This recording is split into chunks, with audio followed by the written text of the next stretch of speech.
जय हिंद दोस्तों। कैसे हैं आप लोग। तो आज हम बात करने वाले हैं एक स्लैशर फिल्म के बारे में जिसका नाम है हिचहाइकर मैसेकर। दोस्तों ये फिल्म सच्ची घटना पर आधारित है और इसमें बताया गया है कि हर दिन न जाने कितने लोग गायब हो जाया करते हैं और उनमें से कुछ लोगों के साथ क्या होता है ये इस फिल्म में दिखाया गया है। फिल्म की स्टार्टिंग में हम एक घायल लड़की को देखते हैं जिसे एक कमरे में बंद करके रखा गया था। जब उस लड़की को होश आता है तो वो अपने आप को छुड़ा के वहां से भागने की कोशिश करती है। वो उस घर को जब छान मारती है तो उसे उस घर में कोई भी नजर नहीं आता, जिससे वो समझ जाती है कि वो कातिल यहाँ से कहीं गया हुआ है। जब वो उसका फ्रिज खोलती है तो उसके अंदर उसे कई सारी कटी हुई गर्दन मिलती हैं, जिसे देखकर वो समझ जाती है कि वो कातिल इंसान का मांस खाता है, इसीलिए उसने इंसान के पार्ट्स को फ्रिज में रखा हुआ था। तभी उसे उल्टी आने लगती है और वो वहां से बाहर निकलने की कोशिश करती है, लेकिन तभी वो बंदा अपनी कार से वहां पर आ जाता है, जिसे देखकर वो छुप जाती है और पीछे के रास्ते भागने की कोशिश करती है। लेकिन तभी वो उसके पास आके उसे पकड़ लेता है और उसे जान से मार डालता है। अब दोस्तों ये कातिल कौन था और ये लोगों को क्यों मारता था ये आपको आगे पता चलेगा। उसके बाद हमें एक रेस्टोरेंट दिखाया जाता है जिसे मैग नाम की एक लेडी चलाया करती थी। उसी रेस्टोरेंट में वहाँ का शेरिफ भी बैठा होता है और वहाँ पे एक बंदा आता है जो कि उससे मीट मांगता है, लेकिन मैग उससे कहती है कि उसके पास अभी कोई भी मीट अवेलेबल नहीं है। उसके बाद मैग को सैली के पिता का कॉल आता है। उसका पिता उससे कहता है कि वो सैली को छुट्टी दे दे क्योंकि वो उसके पास आना चाहती है, तो वो उसे अलाउ कर देती है और सैली अपना बैग पैक करने लगती है। मैग सैली से कहती है कि अगर वो चाहे तो वो अपने दोस्त को उसके साथ भेज सकती है उसके पिता के घर पहुंचाने के लिए, क्योंकि अगर वो रोड पे अकेली जाएगी तो उसकी जान को खतरा हो सकता है। सैली उससे कहती है कि वो 22 साल की है और अब छोटी बच्ची नहीं रही, तो वो अकेले ही वहां पे जाएगी आराम से हिच हाइकिंग करते हुए। उसके बाद सैली को उसका डैड कॉल करता है और उससे कहता है कि उसने परमिशन ले ली है, तो सैली उससे कहती है कि वो चिंता ना करे, वो 4 दिन में वहां तक पहुंच जाएगी। हम मैग के कुक स्लिम को देख पाते हैं जिसने मास्क पहना हुआ था और वो सैली को घूर रहा था मानो कि वो उसे पसंद करता हो। कुछ देर में सैली वहां से निकल जाती है अपने पिता के घर जाने के लिए और रास्ते में वो हर जगह टेंट लगा रही थी आराम करने के लिए। उसी रास्ते पे हम एक कपल को देखते हैं जो कि साथ में हिच हाइकिंग कर रहे थे और वहीं पे एक लड़की भी होती है जिसकी गाड़ी खराब हो गई थी, जिसकी वजह से उसे एयरपोर्ट जाने में बहुत ही ज़्यादा लेट हो रहा था। वो अपने दोस्तों को कॉल करती है और उन्हें बताती है कि उसे बहुत ज़्यादा लेट हो गया है और उसे नहीं लगता कि अब उसको फ्लाइट मिल पाएगी, तो वो लोग उसे चिंता ना करें और वहाँ से चले जाएं। वो अपनी गाड़ी स्टार्ट करने की कोशिश करती है लेकिन उसकी गाड़ी ठीक ही नहीं हो रही थी। तभी अचानक उसकी प्रॉब्लम देखकर एक बंदा अपनी गाड़ी रोकता है। उसे बताती है कि उसे एयरपोर्ट जाना है लेकिन उसकी गाड़ी ख़राब हो गई है, तो अगर वो चाहे तो वो उसे लिफ्ट दे सकता है। ये सुन के वो उसकी बात मान लेता है और उसे अपनी कार में बैठा लेता है। वो लेडी उससे कहती है कि उसे एक लिकर खरीदना है तो वो अपनी गाड़ी एक लिकर स्टोर पे रोक ले, लेकिन वो बंदा कोई और नहीं बल्कि वही कातिल होता है जो कि उसे इलेक्ट्रिक डिवाइस से शॉक देकर बेहोश कर देता है और उसके बाद उसे बांध देता है और उसका ब्लड ग्रुप चेक करने लगता है। जब उस लड़की की आंखें खुलती हैं तो वो अपने आप को बंधा हुआ पाती है और वो उससे पूछती है कि आखिर वो उसके साथ क्या करने वाला है। वो कातिल उससे कहता है कि उसने उसका ब्लड ग्रुप अपने डॉक्टर को भेज दिया है और अगर डॉक्टर को उसकी डिमांड होगी तो वो उसके ऑर्गन्स निकाल लेगा। तभी उसे डॉक्टर का मैसेज आता है जिसमें उसने लिखा हुआ था कि उसे इसके ऑर्गन्स नहीं चाहिए। ये देख के कातिल उस लड़की को बाहर निकालता है और ज़बरदस्ती उसका सर रोड पे दे मारता है, जिससे उस लड़की का खून निकलने लगता है और उसकी मौत हो जाती है। उसके बाद वो उसकी लाश को वहीं पे जला देता है और वहाँ से चला जाता है। रात को सैली अपना टेंट लगाती है और एक फायर जलाती है और वहाँ पे वो अपना डिनर एंजॉय करने लगती है। तभी उसके पास एक कैट आती है जिसके गले में पट्टा बंधा हुआ था और ये देखकर वो समझ जाती है कि शायद वो कैट किसी को बिलोंग करती है। तभी वो कैट वहाँ से भाग जाती है और इससे हम जान पाते हैं कि सैली एक एनिमल लवर थी और उसे जानवरों से बहुत ही ज़्यादा प्यार था। इधर वो कपल उसी जंगल में मेकआउट कर रहे होते हैं, लेकिन तभी अचानक उनकी तरफ कोई लाइट मारता है जिससे वो लोग डिस्ट्रैक्ट हो जाते हैं और उन्हें लगता है कि शायद वो शेरिफ होगा जो कि यहाँ पे देखने आया होगा कि सब कुछ ठीक है या नहीं। जब वो लड़का वहाँ पर जाता है तो देखता है कि वो कातिल है जो कि उसे मार डालता है और उसके बाद वो उसकी गर्लफ्रेंड के पास जाता है। वो उस पर अटैक कर देता है और उसे किडनैप करके अपने साथ ले जाता है। उसकी बॉडी के छोटे छोटे टुकड़े करके उसके सारे अंगों को निकाल लेता है और उसके बाद वो उसके अंगों को डिलीवर कर देता है। दोस्तों इससे हम जान पाते हैं कि वो कातिल इंसानों को इसीलिए मारता है ताकि वो उनके पार्ट्स को निकाल कर उनका सप्लाई कर सके।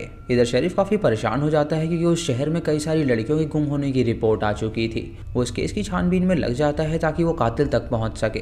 अगले दिन सैली जब उठती है तो उसके पास एक बूढ़ा आदमी आता है और उसने सोल्जर के कपड़े पहने हुए थे। वो सैली से पूछता है कि अगर वो चाहे तो वो उसे लिफ्ट दे सकता है, तो सैली उस पर यकीन नहीं करती और उससे कहती है कि उसे लिफ्ट की कोई ज़रूरत नहीं है। तभी उसे उसकी कार के अंदर से पपी की आवाज़ आती है और जब वो अंदर देखती है तो वो उस पपी को उठा लेती है और उसी कार में उसे कई सारे बच्चों के सामान मिलते हैं। जैसे उसे लगता है कि शायद वो एक अच्छा आदमी है तो उसे उस पर ट्रस्ट कर लेना चाहिए। उस बंदे पर ट्रस्ट कर लेती है और उसकी गाड़ी में बैठ जाती है और बंदा उसे बताता है कि वो पहले मरीन्स में हुआ करता था और उसके बाद उसने पोस्टर चिपकाने की जॉब ले ली, जहाँ पे उसे कुछ मिसिंग लड़कियों के पोस्टर्स मिले हैं चिपकाने के लिए। सैली उसके पोस्टर चिपकाने में मदद करती है और उससे मिलकर वो काफ़ी ज़्यादा खुश थी। जब सारे पोस्टर चिपका देते हैं तो सैली उससे कहती है कि उसे लिफ्ट देने के लिए शुक्रिया, लेकिन तभी अचानक वो बंदा उसे इलेक्ट्रिक शॉक देकर बेहोश कर देता है। जैसे हम जान पाते हैं कि वही कातिल है जो कि उसके सामने एक्टिंग कर रहा था। जब सैली की आंखें खुलती हैं तो वो अपने आप को एक बेसमेंट में बंधा हुआ पाती है और तभी वहाँ पे वो कातिल आता है जो कि उससे कहता है कि उसका नाम स्लिम है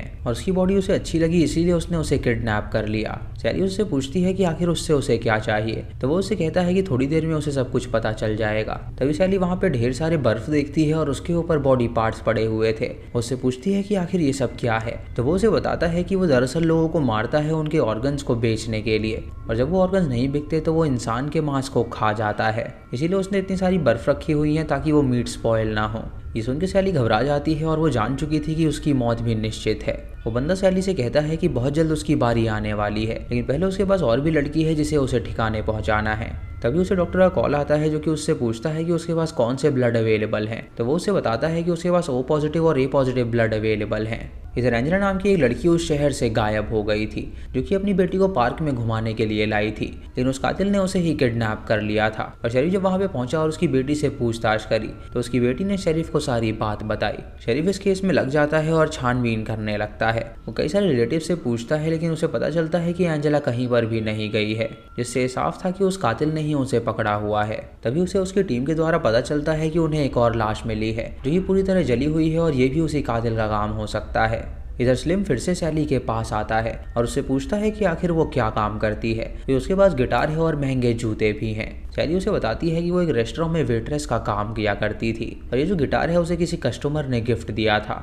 स्लिम उससे कहता है कि वो जिन भी लोगों को मारता है वो उनके चीज़ों को ले लेता है। फिर उसे लगता है कि शायद मरने से पहले वो लोग उसे वो गिफ्ट देते हैं। उसके बाद वो सैली से कहता है कि उसका ब्लड ग्रुप बहुत ही बढ़िया है और सैली ये सुन के बौखला जाती है और उससे कहती है कि वो कौन होता है उसका ब्लड देखने वाला। स्लिम उससे कहता है कि काम के लिए उसे सब चीज़ें करनी पड़ती हैं।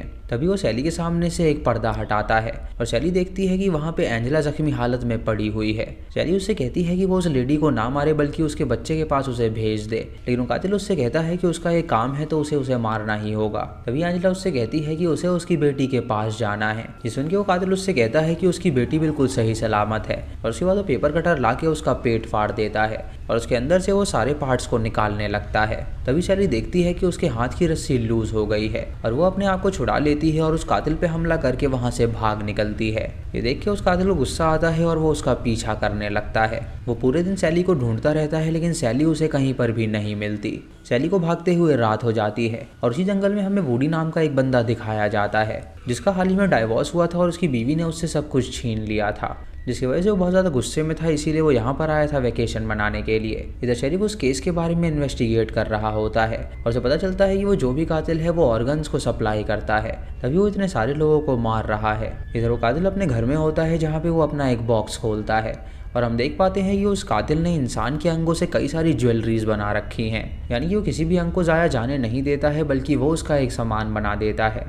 इधर सैली भागते हुए वुडी के पास आती है और उससे मदद मांगती है। वुडी उससे कहता है कि वो उसे पूरी बात बताए कि उसके साथ क्या हुआ है और वो उसे बताती है कि उसके पीछे एक कातिल पड़ा हुआ है और उसके सामने उसने एक लड़की को मार डाला है और वो उसे भी जान से मार डालेगा। वुडी उससे कहता है कि वो चिंता ना करे, वो उसकी हेल्प करेगा। वो सैली को अपना फ़ोन देता है और उससे कहता है कि वो पुलिस को कॉल करे, लेकिन जब सैली पुलिस को कॉल करती है तो उनका नंबर ही नहीं लगता।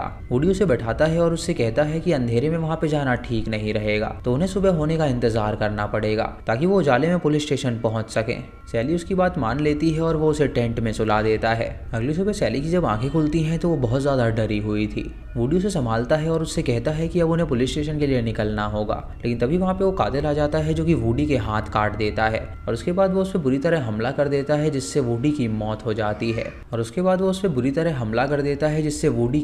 हो जाती है। सैली जब भाग रही होती है तो वो कातिल उसका पीछा करके उसे भी पकड़ लेता है जब सैली की आंखें खुलती हैं तो वो अपने आप को फिर से उसी बेसमेंट में बंधा हुआ पाती है और उसे पता चल पाता है कि वो फिर से पकड़ी गई है। तभी वो कातिल उसके पास आता है और उससे कहता है कि आज तक कोई भी लड़की उसके चंगुल से भाग नहीं पाई है और पहली लड़की है जो कि उसके चंगुल से भाग निकली थी।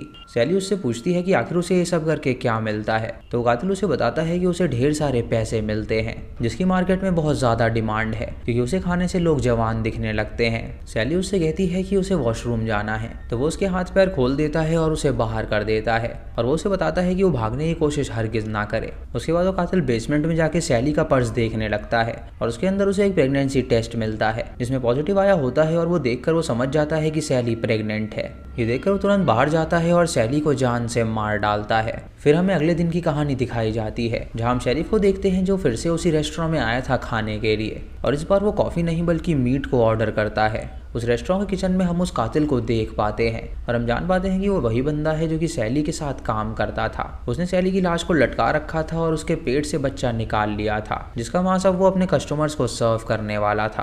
पोस्ट क्रेडिट सीन में हमें दिखाया जाता है कि अब भी वो लड़कियों को मार रहा है और इसी के साथ ये मूवी यहीं पर खत्म हो जाती है। यानी कि दोस्तों शेरिफ उसे अब तक नहीं पकड़ पाया था और मुझे लगता है कि शायद शेरिफ भी उसके मांस को टेस्ट करके जान चुका था कि वो इंसान का मांस है, इसीलिए उस रेस्टोरेंट में आया था वो मीट को खाने के लिए। तो दोस्तों ये थी आज की वीडियो। आपको ये कहानी कैसी लगी आप हमें कमेंट सेक्शन में ज़रूर बताइएगा। चैनल पे नए हैं तो इसे सब्सक्राइब करें और बेल आइकॉन दबाएं नोटिफिकेशंस के लिए। और दोस्तों वीडियो को लाइक और शेयर करना बिल्कुल मत भूलिएगा। तो मैं मिलता हूँ आपको अगली वीडियो में, तब तक के लिए जय हिंद।